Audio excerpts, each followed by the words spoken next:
Hello family, કેમ છો? મજામાં થશો તો સ્વાગત છે મારા બ્લોગમાં.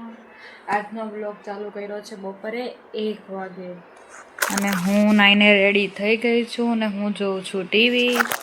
બના રહેજો બ્લોગમાં.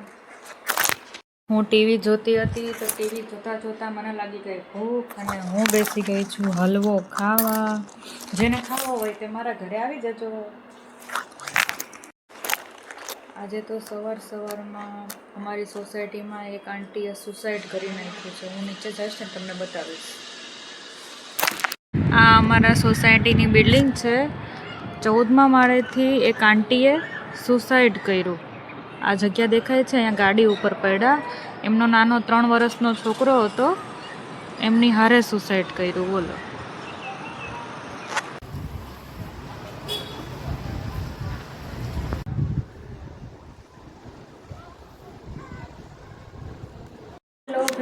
સાંજ પડી ગઈ છે અને સાંજના 6 વાગી ગયા છે અને આપણે આ બધા શું કરે છે જોઈ લઈએ. મારી મમ્મીએ બધું કામ કરી નાખ્યું છે. મારી મમ્મી ને દાદી બંને કામ કરે છે. મારો ભાઈ હોતો છે. હેલો ફેમિલી, સાંજ પડી ગઈ છે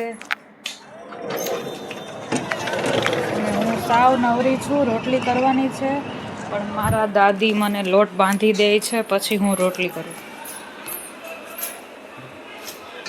મારા દાદી મને લોટ બાંધી દે પછી હું રોટલી બનાવું. કેવું લાગે છે?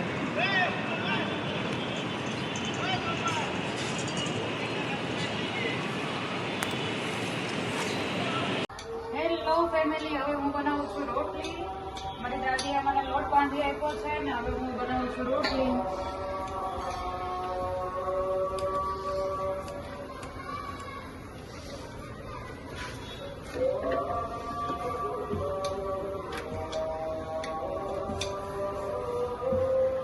મેં રોટલી કરી નાખી છે અને હું ફ્રી થઈ ગઈ છું ને હું ને મારો ભાઈ બે બેઠા છીએ.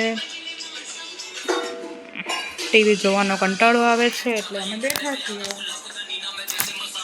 મમ્મીએ શાક વઘાર્યું છે રીંગણા બટેટાનું. આ છે મમ્મી, આ છે દાદી,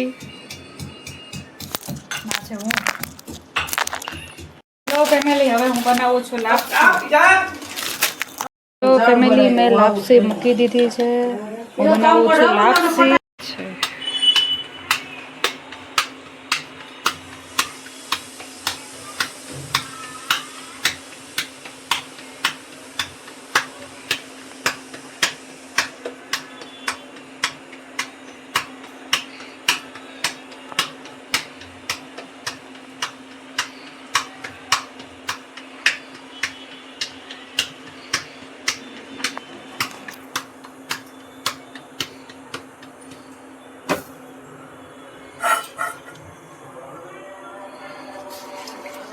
વોશ કરી નાખ્યું છે અને હવે લગાવવાની છે દવા.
હવે આપણે દવા લગાવી દીધી છે ને આપણે હવે આ બ્લોગનો અહીંયા જ એન્ડ કરવાનો છે.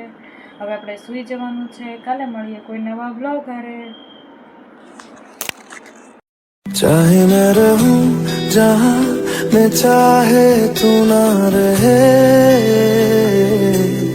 तेरे मेरे प्यार की उम्र सलामत रहे।